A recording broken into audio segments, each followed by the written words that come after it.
சம்ஹாரம் நாளை மாலை 4 மணி முதல் நமது நியூஸ் தமிழ் செய்திகளில். கிருஷ்ணகிரி மாவட்டம் ஹசூர் அருகே மாரச்சந்திரம் பகுதிக்குள் புகுந்த குட்டி யானையை வனப்பகுதிக்குள் கிராம மக்கள் விரட்டினர். அந்த காட்சிகளை முதலில் பார்க்கலாம்.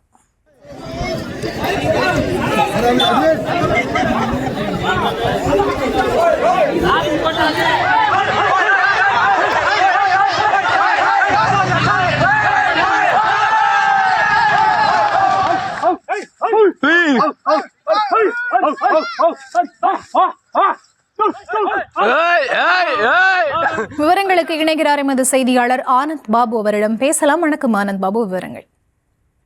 வணக்கம் சரிதா. ஒசூர் அருகே யானை கூட்டத்தில் இருந்து தாயிடமிருந்து பிரிந்த குட்டி யானை ஒன்று ஒசூர் அருகே கிராமத்திற்குள்ளாக புகுந்த நிலையில் கிராம மக்கள் அந்த குட்டி யானை வனப்பகுதிக்குள் விரட்டி வனத்துறையினர் நடவடிக்கை எடுத்த கோரிக்கை விடுத்திருக்கிறார்கள். தேன்கனிக்கோட்டை அடுத்துள்ள மாரச்சந்திரம் என்னும் கிராமத்தில் கடந்த 2 தினங்களுக்கு முன்பாக தனியார் பள்ளி அருகே தாய் யானையிடமிருந்து பிரிந்த 4 வயதுள்ள குட்டி யானை சுற்றித் திரிந்தது. பின்னர் வனத்துறையினர் வனப்பகுதிக்குள்ளாக அந்த குட்டி யானை விரட்டியிருந்தனர். இந்த நிலையில் இன்று காலை மீண்டும் அந்த குட்டி யானை மாரச்சந்திரம் கிராமத்திற்குள்ளாக புகுந்தது. கிராம மக்கள் அந்த குட்டி யானையை பலரும் சேர்ந்து வனப்பகுதிக்குள் போராடி விரட்டி இருக்கிறார்கள்.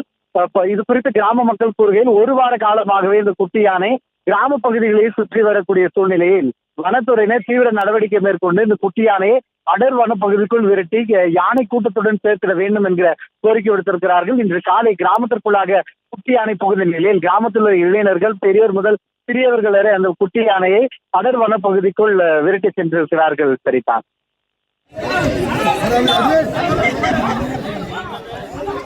விவரங்களுக்கு நன்றி. சூர சம்ஹாரம் நாளை மாலை 4 மணி முதல் நமது நியூஸ் தமிழ் செய்திகளில்.